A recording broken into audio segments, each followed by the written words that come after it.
सकाळी 4 वाजता पहिला आवाज आला, तेव्हा आम्ही उठलो. परत एकदा आवाज आला, तेव्हा आम्ही बाहेर आलो, मी आणि पप्पा. आणि बाहेर येऊन बघतो तर वरती लाल लाल दिसायला लागलं आणि जोरात अजून एकदा आवाज आला. तर परत घरात गेलो मी. परत बाहेर आलो तर ते आम्ही ते समोरचे होते ना, ते रडायला लागले जोरजोरात. कोण नाव का त्यांचं? घनश्याम मिस्त्री आणि धनश्री मिस्त्री, ते रडायला लागले जोरजोरात. मग मी आणि पप्पा गेलो आणि दरवाजा खोलायचा प्रयत्न केला, पण खुलत नव्हता आमच्याने.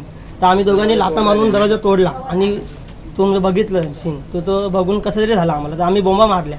तेव्हा सगळे एक एक माणसं जमा होत गेली आणि नंतर समजत गेले का सगळ्यांच्या घरी पडत गेले. एकेकांच्या घरी सांगत आले का आमच्या घरी झालं, त्यांच्या घरी, असं सगळी सांगत समजून गेलं. मग माणसं येऊन हे झालं, सगळीकडे पसरले.